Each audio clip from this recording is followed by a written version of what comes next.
October 6, 1951. 23,000 feet above the Yellow Sea coast, North Korea. Through the gun sight of his Mikoyan Gurevich MyG-15, Captain Konstantin Shebestov watched the crippled American fighter trailing black smoke in a controlled descent toward the water. The Soviet pilot faced an impossible choice. His orders were clear: destroy any enemy aircraft that might fall into United Nations hands. But Moscow had spent 6 months desperately seeking exactly what limped ahead of him now: a North American F-86 Sabre, intact enough to study. What Shebestov didn't know, what none of the Soviet High Command could have imagined, was that the aircraft he was about to force down contained a secret that would nearly cost a brilliant Soviet engineer his life. Hidden in the nose of that damaged fighter was a technological marvel that would expose the terrifying gap between American innovation and Soviet capability. Within weeks, one man's honest assessment of what lay inside that captured machine would trigger 30 denunciations and force him into a desperate race to save not just his career, but his life. This story is about how one engineer's integrity collided with Stalinist paranoia, and how the weapon that nearly destroyed a man's life wasn't made of steel or explosives, but of honest words written in a technical report. The F-86 Sabre had arrived in Korea exactly 10 months earlier, in December 1950. For weeks, Soviet MyG-15s had been massacring American bombers and escorts. Straight-wing F-80 Shooting Stars and F-84 Thunderjets were nearly 100 miles per hour slower than the swept-wing Soviet fighters. Then, on December 17, 1950, the first Sabres arrived at Kimpo Air Base. The North American aviation F-86 represented a technological leap. Its 685 miles per hour maximum speed made it the fastest production aircraft in the world. Hydraulically boosted flight controls gave it precise handling at transonic speeds, where Soviet fighters became unstable. But what truly separated the Sabre from every other fighter sat in its nose.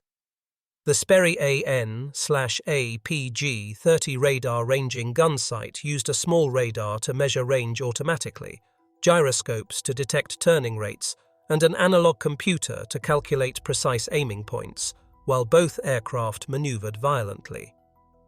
A pilot simply placed the computed pipper on the target and fired. Soviet pilots used the ASP-3N gun sight, a manual optical system designed in 1939.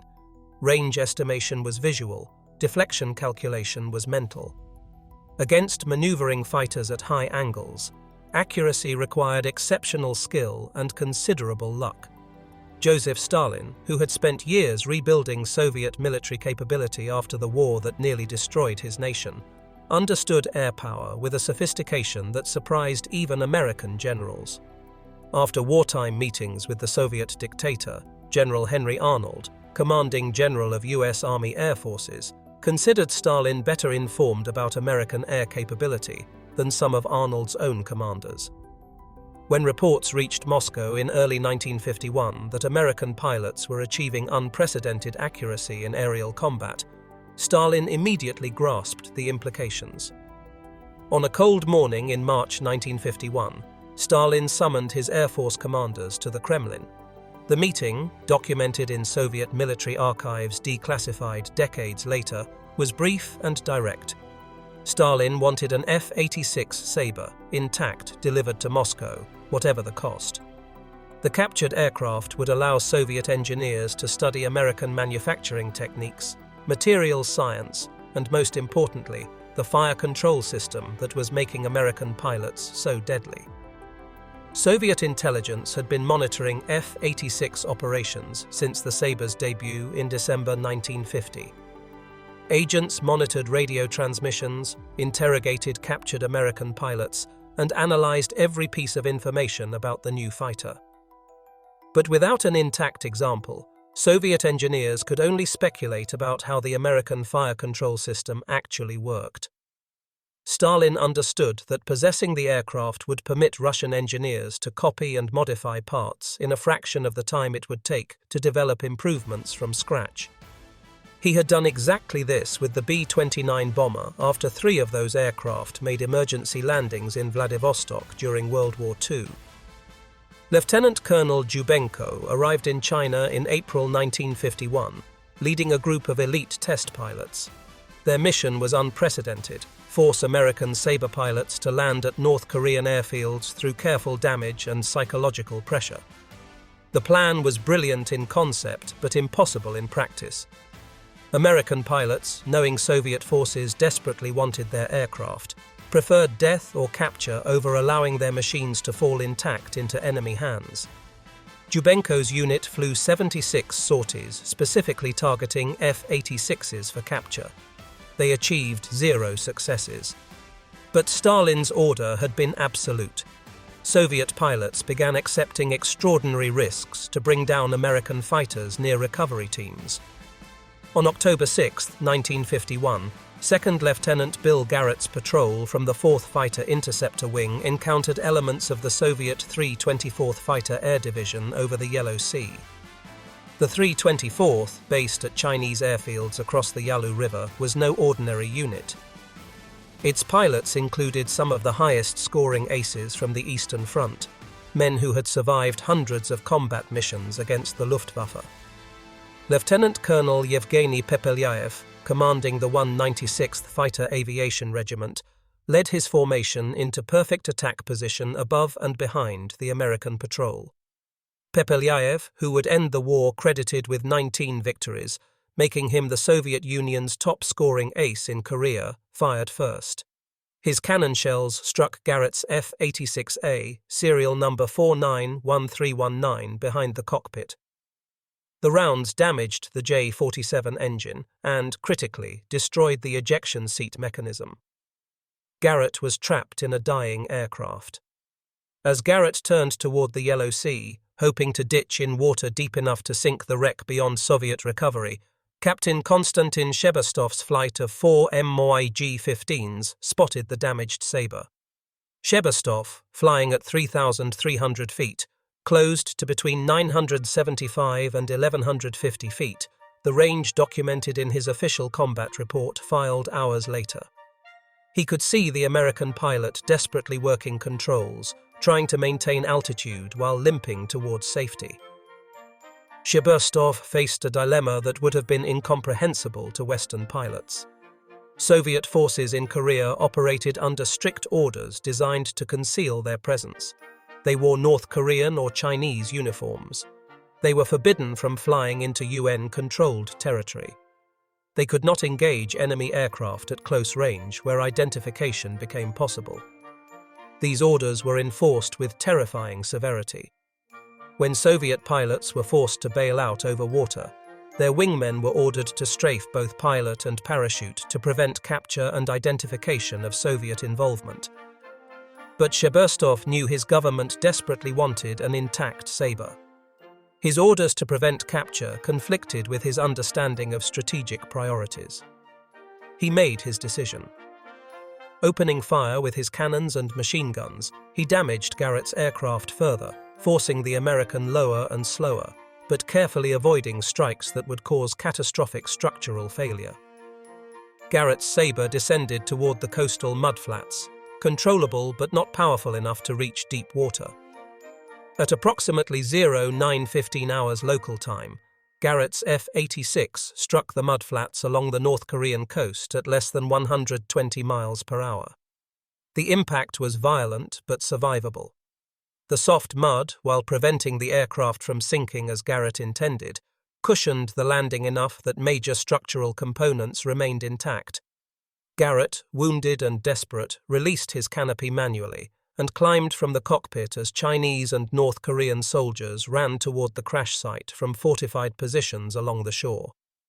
Above the downed Sabre, the sky erupted into chaos that would become one of the war's most intense aerial engagements. American fighters from Garrett's squadron, having monitored his emergency radio calls, arrived within minutes of his crash. They found the F-86 sitting in shallow tidal water on the mudflats, clearly intact enough to be recovered once the tide receded. The wreck represented an intelligence disaster if Soviet forces could retrieve it. Soviet fighters swarmed to protect their prize. MiG-15s from multiple regiments converged on the crash site, determined to prevent American efforts to destroy the downed aircraft. For the next 3 hours, one of the war's most vicious air battles raged over a stretch of Korean coastline, barely half a mile wide. F-86s dove repeatedly, trying to strafe the wreck with machine gun fire to render it useless. MiG-15s intercepted them, forcing dogfights at altitudes ranging from wave-top level to 15,000 feet. The battle cost the Soviets 7 MiG-15s shot down, with several pilots killed.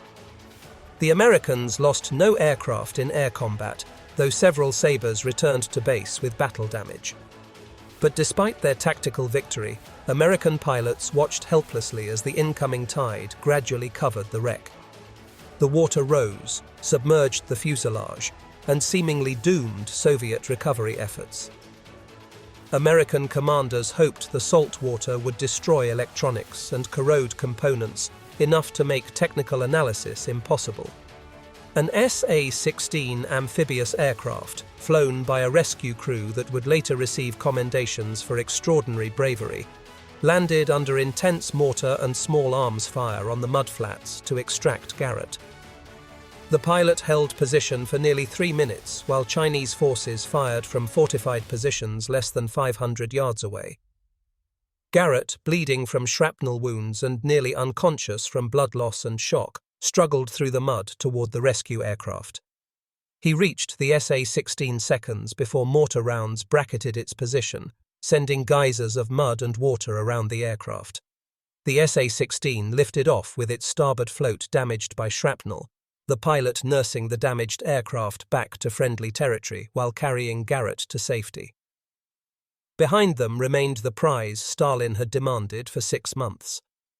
The mission wasn't over for Soviet recovery teams.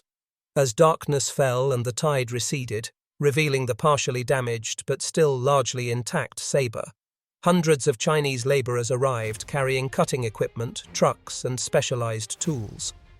Soviet technical advisors directed the operation, identifying which components were most critical to preserve. Working through the night while American warships offshore fired illumination rounds and occasional high-explosive shells toward the crash site, and while F-86s strafed from above whenever visibility permitted, the recovery teams systematically disassembled the aircraft. Wings were carefully unbolted at their attachment points rather than simply cut apart. The fuselage was sectioned using hacksaws and cutting torches, with each piece measured and marked before removal. The engine, though damaged by cannon fire, was extracted intact to preserve its construction details. The nose section, containing the radar gun sight that represented the mission's true objective, was packaged with particular care in wooden crates padded with straw. By dawn on October 7th, the Sabre existed only as components loaded onto Chinese trucks. The convoy began moving north toward the Yalu River and the Chinese border, traveling only at night to avoid American aircraft. On the single occasion when the convoy was forced to continue into daylight to reach cover, American reconnaissance aircraft spotted the trucks. F-84 Thunderjets attacked with rockets, destroying the lead vehicle. Chinese fighters drove off the attackers, and the convoy continued. After 8 nights of careful movement, crossing into Manchuria, then into Soviet territory, the disassembled F-86 arrived at the Air Force Research Flight Test Institute at Zhukovsky, 22 miles southeast of Moscow. The facility at Zhukovsky was the Soviet Union's primary aerospace testing center. When the crated components arrived in late October 1951, teams from the Mikoyan, Yakovlev, Tupolev, and Sukhoi design bureaus assembled to examine the American fighter. Major Semyon Fradkov, a highly respected test engineer, led the inspection team. For 3 days, engineers carefully reassembled the F-86 in a secure hangar. Despite combat damage and the violence of disassembly under fire, the aircraft was remarkably complete. The hydraulic flight control system was intact. The engine, though damaged, revealed its construction methods and materials. But what captured every engineer's attention was the radar ranging gun sight in the nose. The assignment to evaluate the gun sight system fell to an engineer named Matskovich, working in the Electronics and Fire Control Division at Zhukovsky. He had earned respect for his thorough technical analyses and honest reporting. His background included advanced training in radar systems and fire control mechanisms, precisely the expertise needed to understand what the Americans had created. Matskovich began his examination on October 29, 1951. For 6 days, he worked 12 to 14-hour shifts, methodically testing every component of the American fire control system. He measured the radar's transmission frequency with precision equipment, discovering it operated at a frequency that Soviet electronics had rarely used. He disassembled the gyroscope with jeweler's tools, calculating the precision of its bearings, which maintained stable operation through thousands of high-speed revolutions. He traced every wire in the analog computer, mapping hundreds of connections and understanding how electrical signals translated into mechanical movements that positioned the gun sight. The radar unit alone revealed capabilities that astonished him. Its range exceeded 3,000 feet with accuracy sufficient to provide firing solutions even against maneuvering targets. The antenna tracking system compensated automatically for aircraft motion. The transmitter and receiver components demonstrated manufacturing quality that Soviet electronics factories struggled to achieve even in laboratory prototypes. Yet American factories mass-produced these components for installation in hundreds of aircraft. The gyroscope represented engineering that approached art. Its bearings maintained precision within tolerances of 10,000ths of an inch through temperature variations, vibration, and sustained high-speed rotation. Soviet gyroscope designers could create prototypes approaching this performance, but couldn't mass-produce them reliably. American manufacturers apparently could. The analog computer particularly fascinated Matskovich. Mechanical cams with three-dimensional profiles translated gyroscope rotation and radar range data into precise movements of the gun sight reticle. Each cam surface was machined to tolerances that Soviet machine tools couldn't consistently achieve. The integration of electrical, mechanical, and optical systems demonstrated systems engineering that went far beyond simply assembling components. American designers had created a cohesive system where each element enhanced others. His notebook filled with measurements, calculations, and increasingly concerned observations. Each day's work revealed new evidence that American industrial capability exceeded Soviet equivalents by margins that couldn't be closed quickly. This wasn't a matter of Soviet engineers lacking theoretical knowledge. Matskovich understood the principles perfectly. The gap was in manufacturing capability, quality control, and systems integration. On November 4, 1951, Matskovich submitted his preliminary technical report to Major Fradkov. The document was clinical, precise, and completely factual. The American gun sight system was vastly superior to any Soviet equivalent. Its radar ranging eliminated pilot estimation errors. Its gyroscopic computation removed the mental burden of calculating deflection. Its integration produced firing solutions that exceeded what even experienced pilots could achieve manually. For comparison, Matskovich included specifications for the ASP-3N gun sight in MiG-15 fighters. The Soviet system was essentially unchanged from 1939 designs, relying entirely on pilot visual estimation and mental calculation.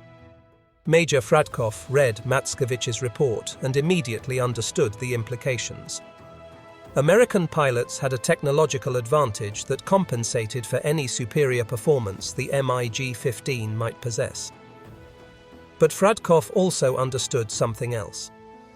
In Stalin's Soviet Union, admitting American technological superiority was dangerous. The party line maintained that socialist engineering naturally surpassed decadent capitalist technology. Engineers who suggested otherwise were labeled wreckers, accused of colluding with capitalist states to sabotage Soviet progress. Fradkov called Matskovich to his office on November 5th. The conversation was brief. Could Matskovich perhaps emphasize the Sabre's weaknesses, minimize the gun sight's effectiveness, suggest that Soviet pilots' superior training made the American technology unnecessary. Matskevich's response revealed both his integrity and his naivete about the dangers he faced.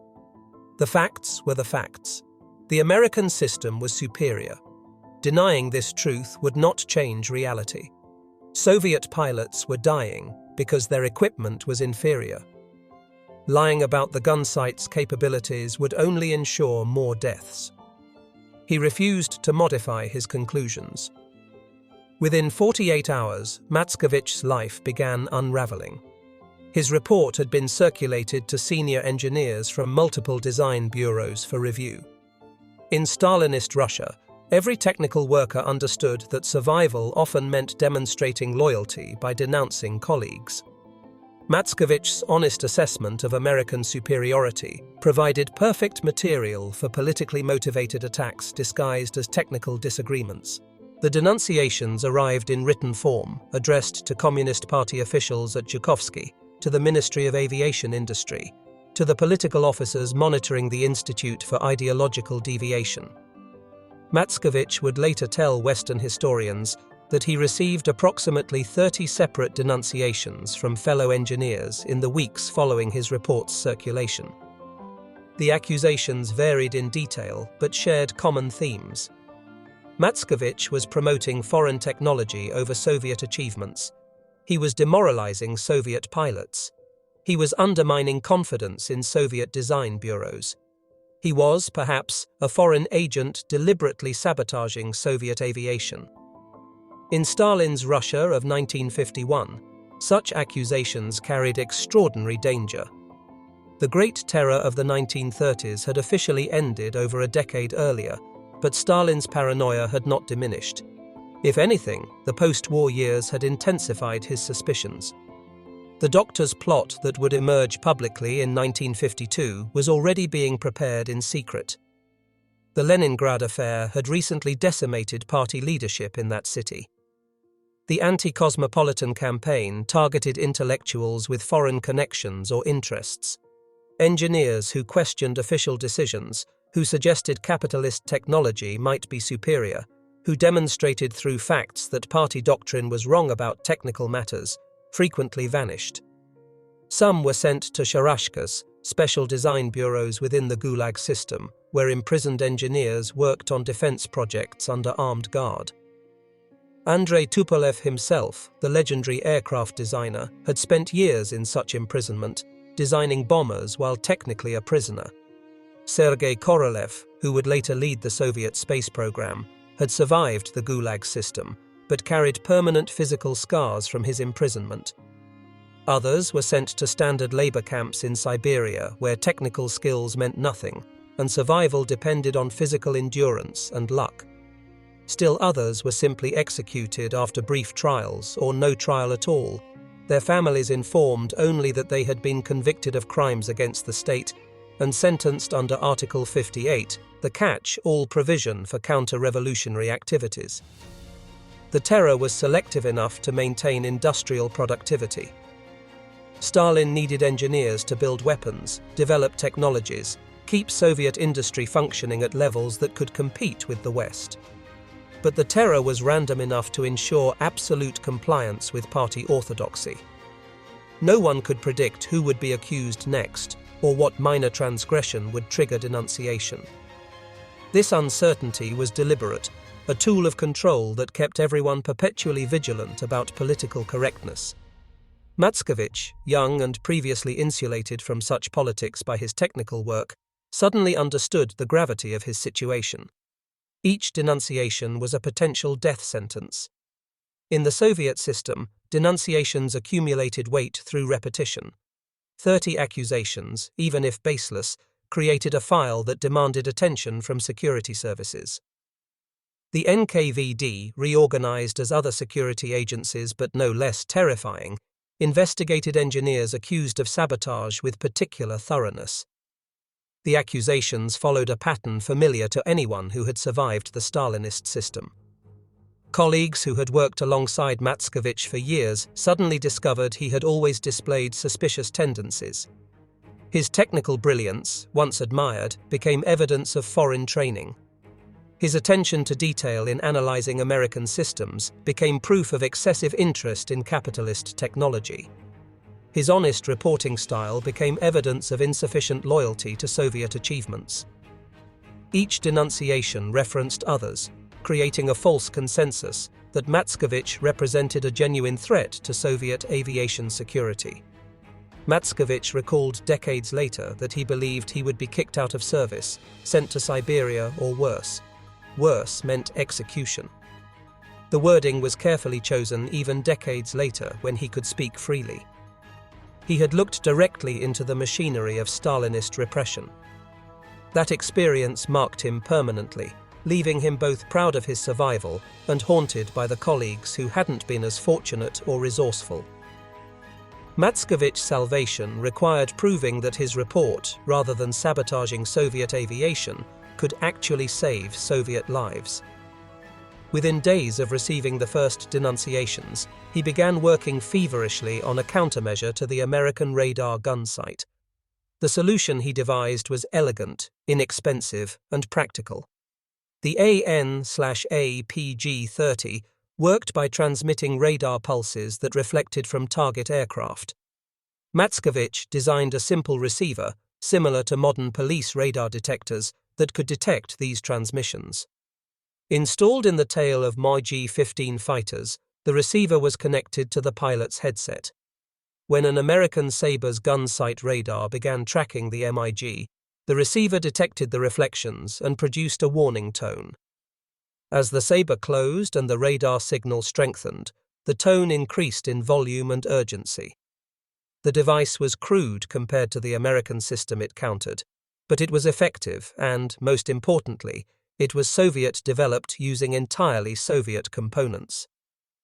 Matskovich could now claim his analysis of American technology had led to an indigenous Soviet countermeasure, a defensive innovation that turned American technological superiority into a tactical vulnerability. This transformed his report from suspected sabotage into patriotic contribution. The device required minimal materials, components already in Soviet production for other electronics applications. A simple crystal receiver detected radar frequencies. Basic amplifier circuits boosted the signal. An audio tone generator produced the warning sound. The entire system weighed less than 2 kilograms and could be installed in any MiG-15 within 3 hours. Manufacturing cost per unit was approximately 1/20th the cost of the American gun sight it countered. More importantly for Matskovich's survival, the device could be produced quickly using existing Soviet manufacturing infrastructure. No precision gyroscopes required. No specialized radar components needed.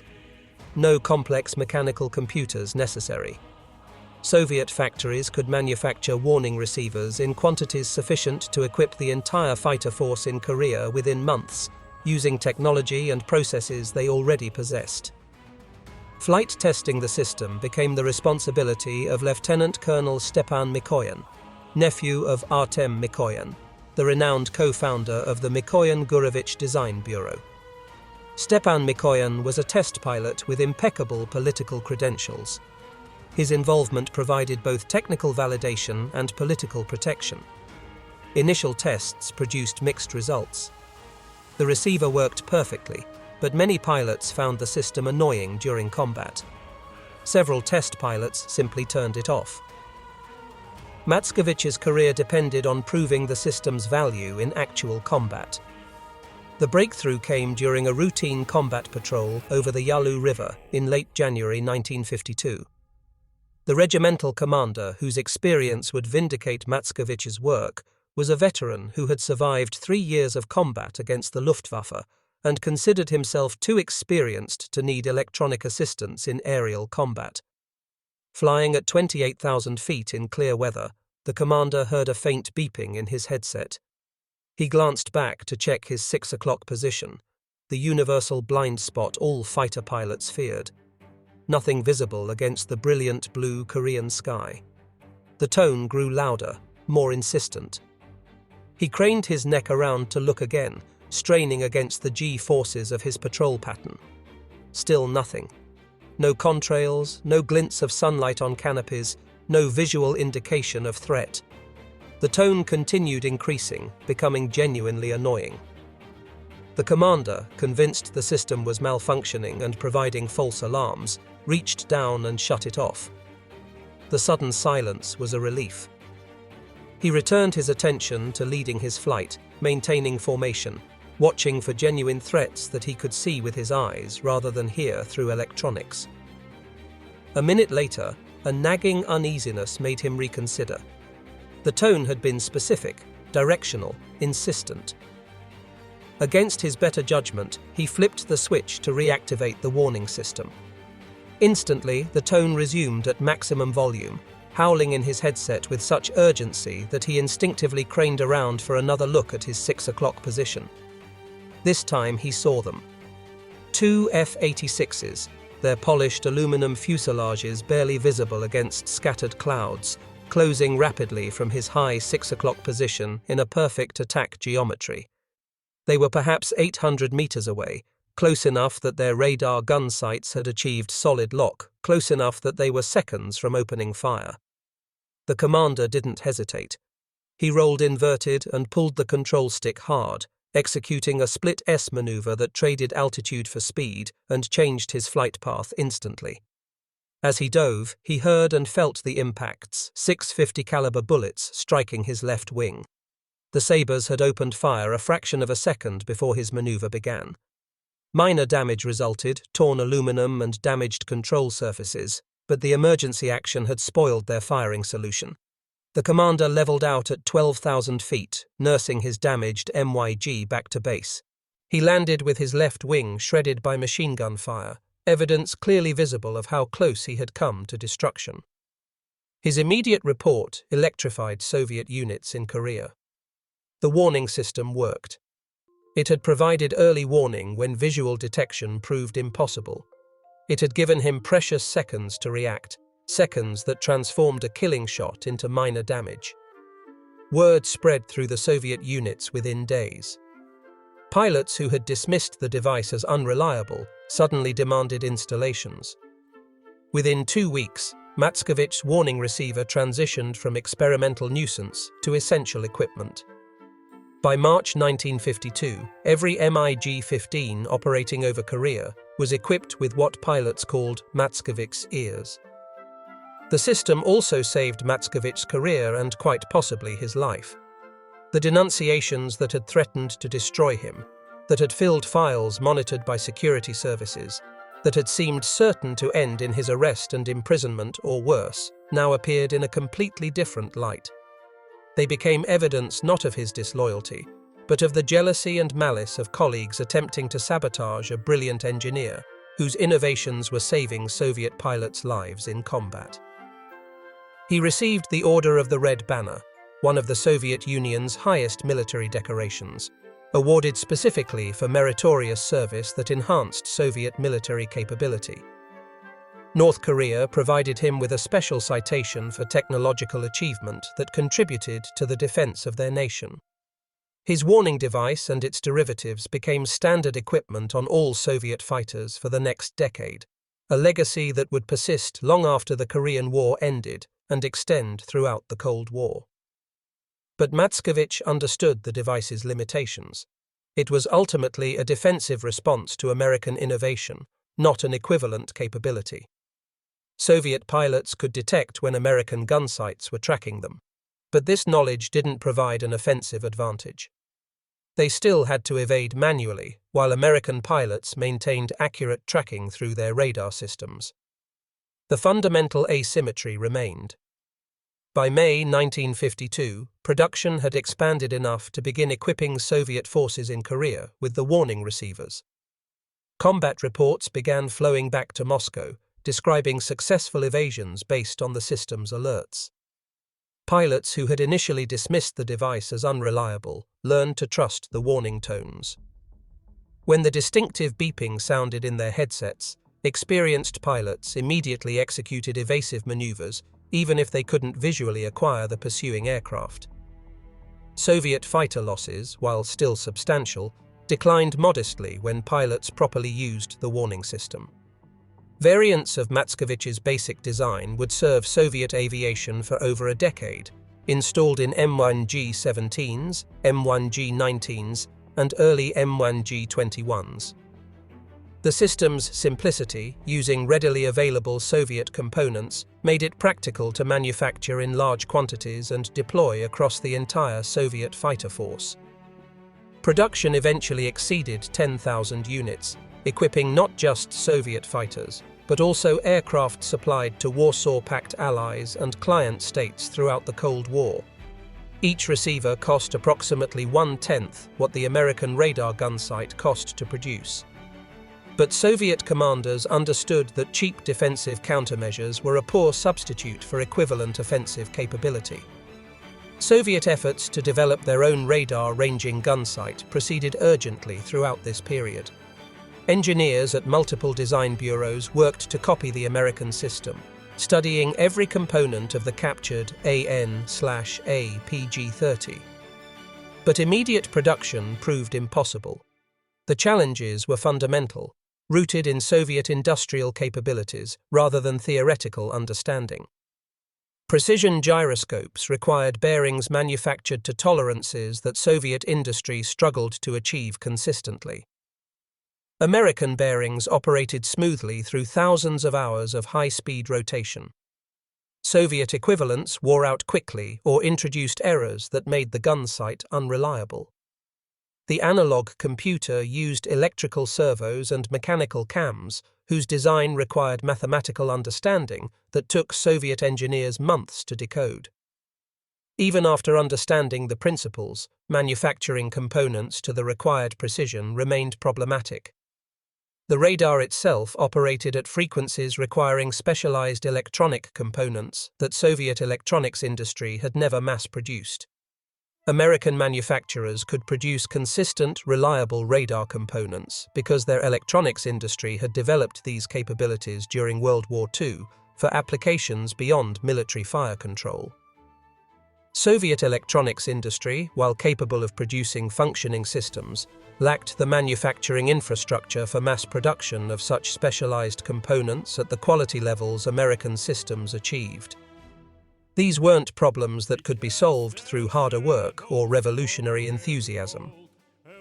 They were gaps in industrial capability that required years of investment in manufacturing infrastructure, worker training, and quality control systems.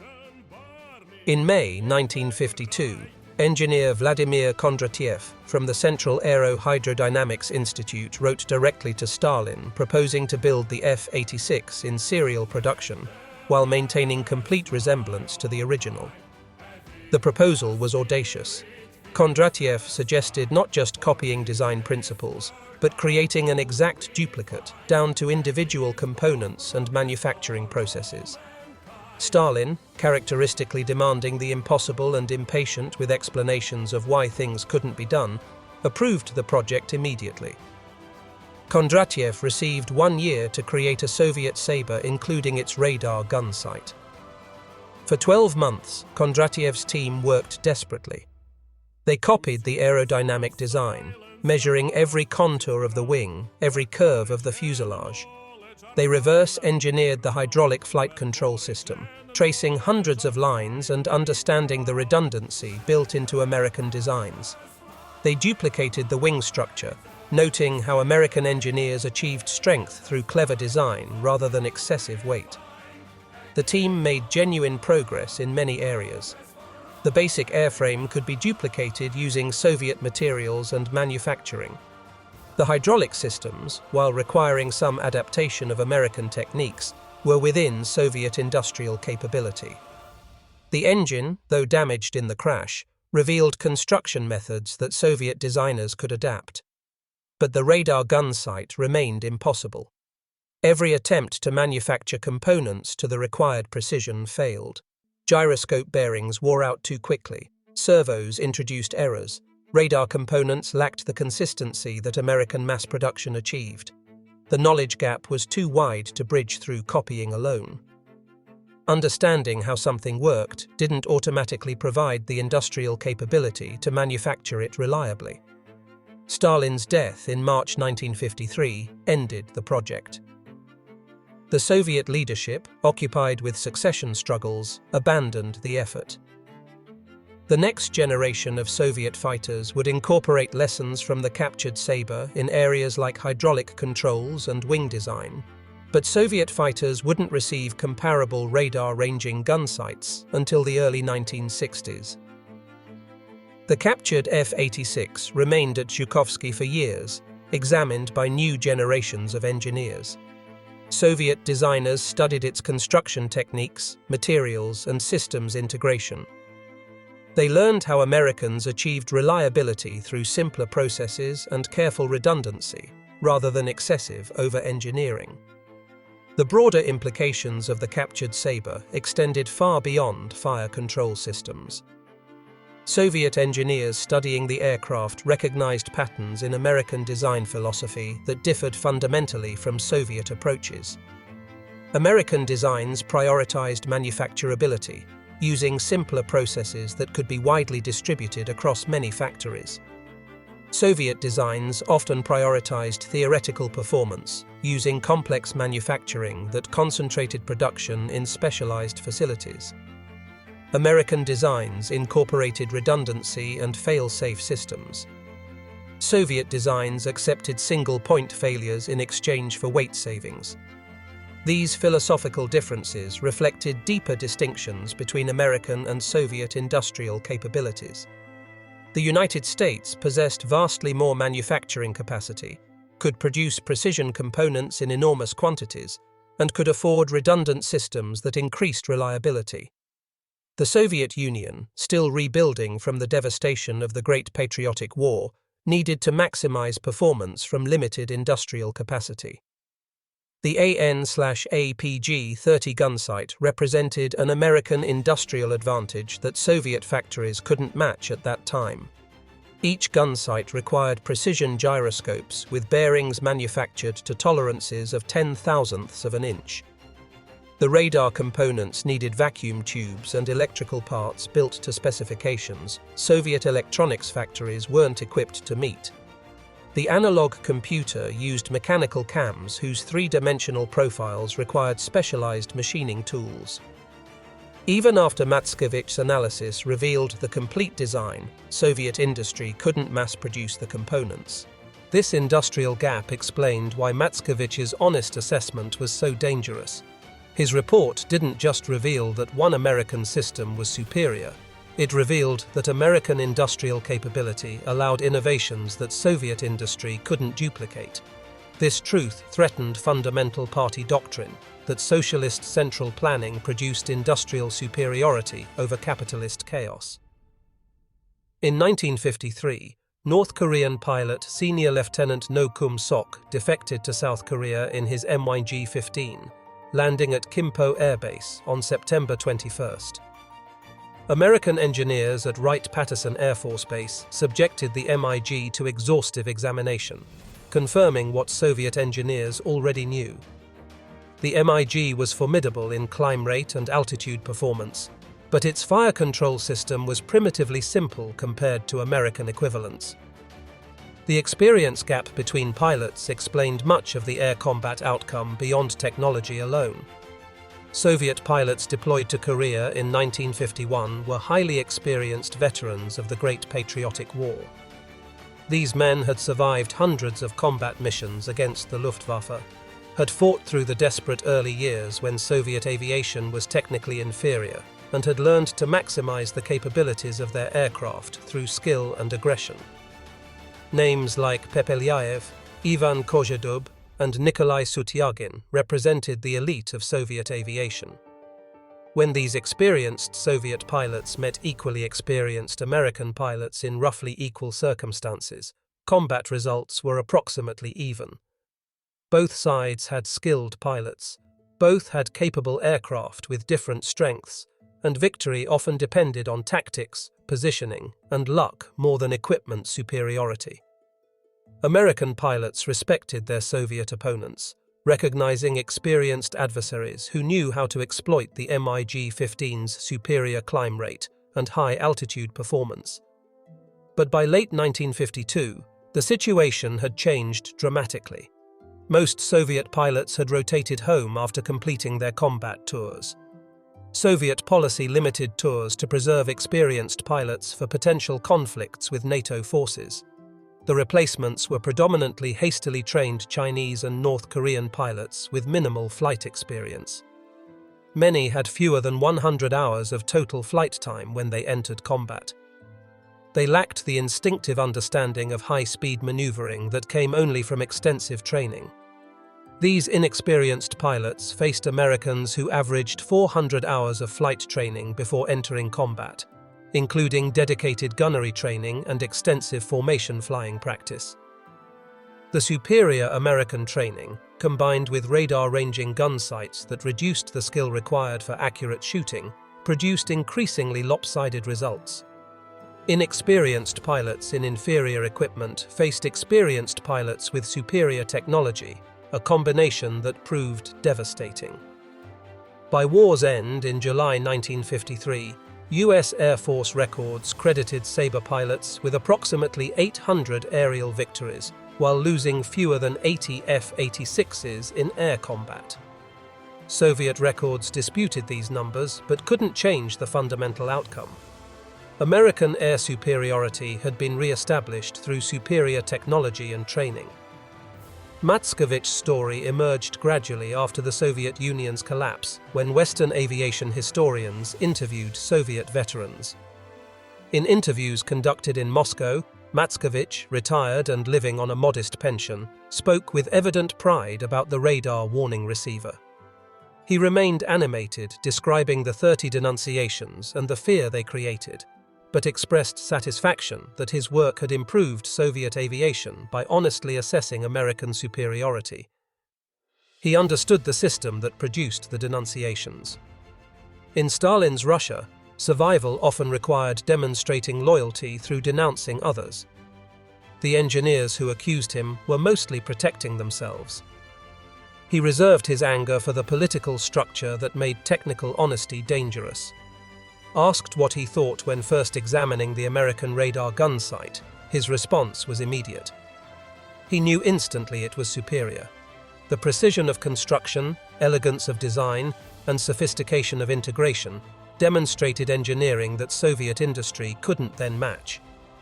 Writing his report stating these facts was professionally required, but he admitted he hadn't fully understood the danger until denunciations began arriving. Matskevich's contribution to Soviet aviation extended beyond the warning receiver itself. His experience navigating the dangerous intersection of technical truth and political orthodoxy became a case study for Soviet engineers in subsequent decades. The lesson wasn't to avoid honest technical assessment that would have been professionally and ethically impossible. The lesson was that honest assessment threatening political doctrine required protective countermeasures. Matskevich survived because he could demonstrate that his analysis led to practical improvements in Soviet capability. Later generations of Soviet engineers facing similar situations learned to structure their reports carefully. They would acknowledge foreign technological advantages, but frame them as opportunities for indigenous Soviet development. They would emphasize how studying Western systems could lead to superior Soviet alternatives. They would ensure that criticism of current Soviet capabilities was always paired with proposals for Soviet solutions. This careful balancing preserved technical integrity while avoiding political danger. The AN/APG-30 gun sight remained in American service until the late 1950s.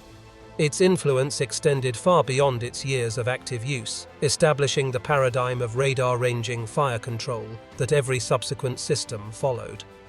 Modern fighter aircraft carry vastly more capable fire control radars, but they operate on the same fundamental principle: measure range electronically, integrate with aircraft sensors, compute firing solutions automatically.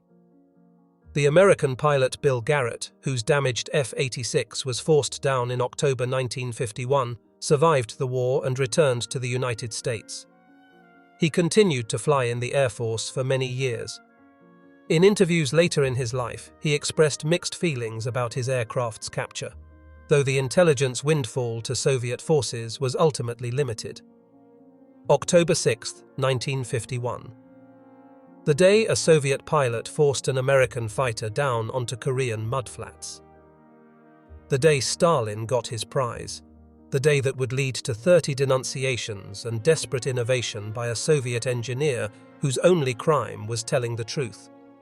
Matskovich survived because he could prove that acknowledging American superiority led to Soviet improvement. His warning receiver saved lives and demonstrated that studying enemy technology honestly produced defensive countermeasures that worked. But the protection was fragile. If his countermeasure had failed, if pilots had rejected the warning system, if combat results hadn't validated his work, the denunciations would likely have destroyed him. His survival depended not just on his engineering brilliance, but on the fortunate circumstance that he could quickly develop a working solution that proved his loyalty through practical results. The thunder of machine guns guided by radar-ranging fire control echoed across Korean skies for 2.5 years. Soviet pilots learned to fear that distinctive sound, the combination of 650 caliber machine guns firing in precise bursts calculated by the AN/APG-30. It meant American pilots were firing with accuracy their manual gun sights couldn't match, hitting targets at ranges and angles that would have been nearly impossible with optical sights alone. Matskovich's warning receiver told Soviet pilots when those guns were being aimed at them, providing precious seconds that could save their lives. The distinctive beeping in their headsets became a sound that prompted immediate evasive action. Pilots learned to trust the warning even when they couldn't see pursuing aircraft. But the warning didn't eliminate the danger. It merely acknowledged that the danger existed and gave pilots a brief chance to evade before American guns achieved firing solutions. The technological race between Soviet and American aviation continued throughout the Cold War, with advantages shifting between nations but never fully equalized. American industrial capacity and open scientific exchange consistently produced innovations that Soviet engineers then studied and adapted. American companies competed with each other, driving innovation through market forces. American scientists published research openly, allowing rapid dissemination of new concepts. Soviet designers developed their own innovations, often achieving impressive performance through different technical approaches. The MiG-21 would prove a formidable fighter despite its simple fire control. Soviet designers became masters at extracting maximum performance from limited resources. But the pattern established with the captured F-86 persisted throughout the Cold War. American technology led and Soviet technology followed, usually by several years, forced to react to American innovations rather than setting the pace of development. In the end, one Soviet engineer's experience encapsulated the contradictions of Stalin's Soviet Union. The system demanded ideological conformity, but depended on technical excellence. It punished honesty about limitations, but required honest assessment to achieve improvements. It persecuted engineers for acknowledging foreign superiority, but ultimately rewarded those who could turn that acknowledgement into domestic capability. Matskovich told the truth. The truth nearly killed him. And then the truth, transformed through desperate innovation into a practical defensive system, saved him. The warning tone in Soviet pilots' headsets was the sound of honesty surviving against a system that made honesty dangerous.